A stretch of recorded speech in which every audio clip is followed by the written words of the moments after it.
कशा करता हे आले? तुमच्या आमच्या हिताकरता. परंतु सद्गुरूची ही जी महिमा आहे हिला जाणलं पाहिजे, हा अभ्यास केला पाहिजे. ज्याच्याकरता सांगितलं एक ज्ञानेची सार्थक, ज्ञान म्हणजे आत्मज्ञान, आणि आत्मज्ञानाविना जन पशुच्या समान. आम्ही सुख आणि आनंद ह्याचा फरक कधी आम्ही जीवनामध्ये ओळखला नाही, केला नाही आणि समजला नाही. त्यामुळे आमच्या जीवनामध्ये दुःख आहे. सुख वेगळं, सुख इंद्रियतीत आहे. ध्यानात घ्या, सुख हे इंद्रियतीत आहे. 5 ज्ञानेंद्रिय, 5 कर्मेंद्रिय ह्याच्याकरता जे आम्ही काय करतो आणि त्याची जी प्राप्ती झाली आनंद. परंतु आनंद हा इंद्रियतीत नाही, तो आत्मतीत आहे. ज्यावेळेस आनंद प्राप्त होतो तो आतुर होतो. आणि बाहेरचं जे सुख आहे हे नश्वर आहे. हे इंद्रियतीत सुख जे आहे हे वस्तुजन्य आहे, वस्तूच्या आधारावर आहे. परंतु अध्यात्मामध्ये नाही कछु चाहिए, काही नाही पाहिजे. नाही कछु चाहिए दिया दूत बाती, परम प्रकाश दिन रूप राती. हा प्रकाश रात्रंदिवस आमच्या आतमध्ये आहे.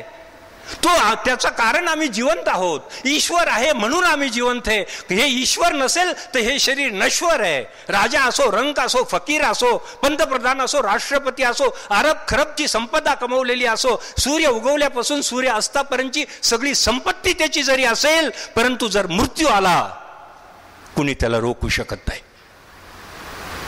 आत्मा राम निघून गेला, शरीराला शून्य किंमत आहे. मग सांगतात फोन करून अमुक अमुक निघून गेला. मी नाव नाही घेत कारण त्या नावाचे इथे बरेच जण असतील. तो तिथे पडलेला आहे, रडतात घरचे. तुम्ही गेले. अरे ज्या शरीराशी मानवा तू प्रेम करत होता ते शरीर तर तिथंच आहे ना, मग गेला कोण? गेले म्हणतात. त्यावेळेस कळतं की हा जो शरीर आहे ह्या शरीराशी कुणी प्रेम केलं नाही. जो अज्ञानी आहे त्यांनी त्या शरीराशी प्रेम केलं, परंतु ज्यांनी आत्म्याशी प्रेम केलं त्याला कळतं की हे नश्वर शरीर आहे. आणि ही स्थिती साधकाची असते, संन्यासाची असते. परंतु ह्या करता भी कोई तन दुखी, कोई मन दुखी, कोई चित उदास. कोई तन दुखी, कोई मन दुखी, कोई चित उदास. थोड़ा थोड़ा सब दुखी, सुखिया वही जो सद्गुरु का दास.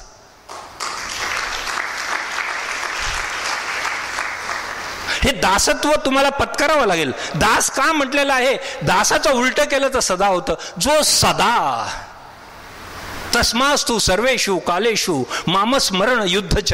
तू नित्य निरंतर अखंड माझं स्मरण कर. तस्मास्तु सर्वेषु.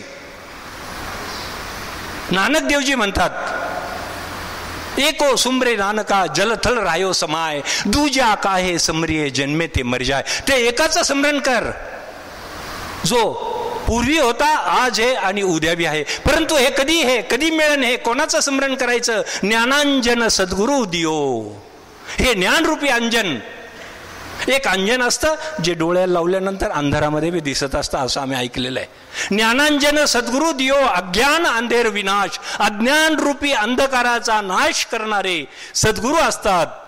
ज्ञानांजन सद्गुरु दियो अज्ञान अंधेर विनाश. हरी कृपा ते संत भेटिया.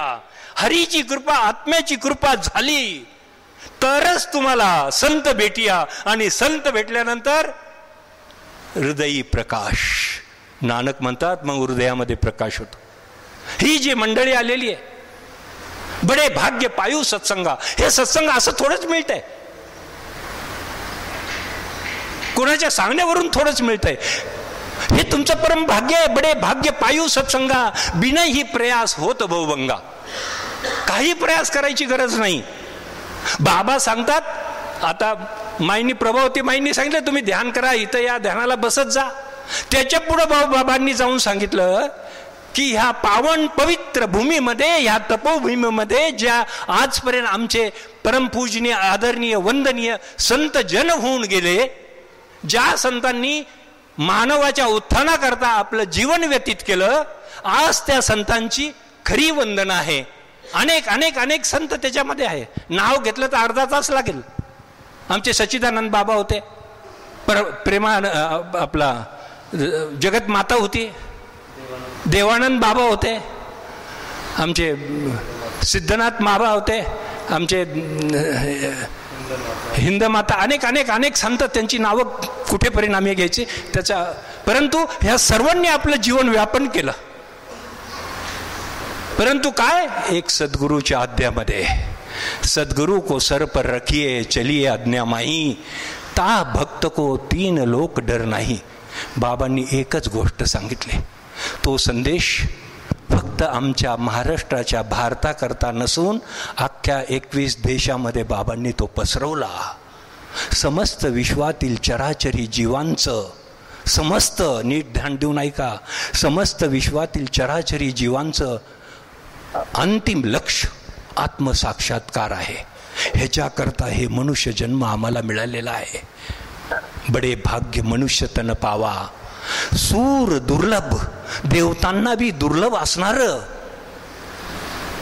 हे जे जीवन आहे, सूर दुर्लभ सद ग्रंथ न गावा, सगळ्या ग्रंथांनी ह्याची महिमा गायली. साधन धाम, साधन धाम मोक्ष कर द्वारा, त्या मोक्षाला प्राप्त करण्याकरता हे शरीर मिळालं, ही साधना करायची आहे. जैन ये परलोक सवारा, आम्हाला इथं राहायचं नाही, एक दिवशी जायचं आहे. कोण इथं अमरपद घेऊन आलेलं नाही. ह्याच्यामध्ये सगळ्यांचा एक दिवस नंबर लागणार आहे. कधी लागणार आहे हे सांगता येत नाही, ते भगवंतानी आपल्याजवळ लपून ठेवलेलं आहे.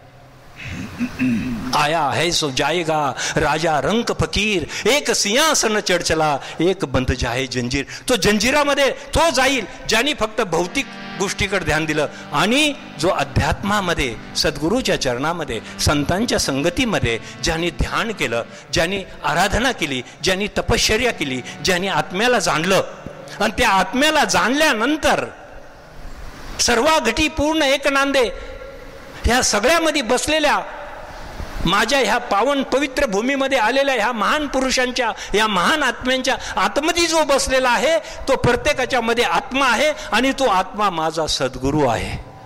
हर जगह मौजूद है, हर जगह मौजूद है, नजर आता नहीं. क्यों? क्योंकि योग साधने के बिना कोई उसे पाता नहीं. अगर त्याला प्राप्त करायचं असेल तर सद्गुरूंनी दाखवलेला मार्ग, ज्ञानेश्वर माऊलींनी सांगितलेल्या कर्मकांडातून मुक्त व्हायचं. देव कुठे सांगितलं? तुकाराम महाराज म्हणतात, देव देहांत देहात का हो जाता देवळात, तुका सांगे मूढजना देही देव का पाहणा.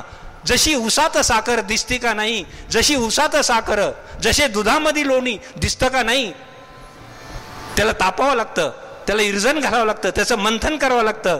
जसे दुधामध्ये लोणी तसे देही वशे चक्रपाणी. तो परमात्मा आमच्या हृदयामध्ये. तुकाराम महाराज म्हणून सांगतात, तुकाराम महाराज काय नास्तिक होते? तुकाराम महाराजांनी सांगितलं, देव देहांत देहात का हो जाता देवळात, तुका सांगे मूढजना देही देव का पाहणा. जशी उसात साखर तसा देहात ईश्वर, जसे दुधामध्ये लोणी तसे देही वशे चक्रपाणी. काया ही पंढरी, आत्मा हा विठ्ठल. वि म्हणजे विभगलेला, ठ म्हणजे ठसलेला, दिसत नाही, आतमध्ये लपलेला आहे. काया ही पंढरी, आत्मा आहे विठ्ठल. देह देवाचे मंदिर, आत आत्मा परमेश्वर. पण त्याची प्राप्ती जे सद्गुरूंनी सांगितलं, काय सांगितलं सद्गुरूंनी? समस्त विश्वातील चराचरी जीवांचा अंतिम लक्ष्य आत्मसाक्षात्कार आहे. कोई नाही पराया, हा सद्गुरूचा संदेश आहे. ह्याला आमच्या जीवनामध्ये अंगीकारलं पाहिजे, ह्याला आमच्या जीवनामध्ये घेतलं पाहिजे, ह्याच्याकरता साधना केली पाहिजे. बाकी काही नाहीये. ज्ञानेश्वर माऊलींनी तर हरिपाठामध्ये सांगितलं, योग याग विधी. जो योग करतात करा, शरीराकरता चांगलं आहे, आणि शरीर गेलं तर मग काय, शरीराला रोग झाला तर काय. हो हो, योग याग विधी येणे नवे सिद्धी, वायाची उपाधी दंभ धर्म. हा सगळा अहंकार वाढवणाऱ्या गोष्टी आहे. ह्याच्यापासून भक्ताने मुक्त राहिलं पाहिजे. बाहेर देव नाही आहे, देव आपल्या हृदयात आहे. त्याची प्राप्ती ध्यानाने होईल. आणि आपण आत्तापर्यंत फक्त कथनी ऐकली, आता ज्या गोष्टीला आपण ऐकलं त्याला प्रत्यक्षामध्ये आपण करणार आहोत. त्याचं नाव ध्यान आहे. मी पुनश्च पाहुण्यांना, सरांना खूप खूप धन्यवाद देतो. सर, आपण ह्या आमच्या पवित्र भूमीमध्ये आलात.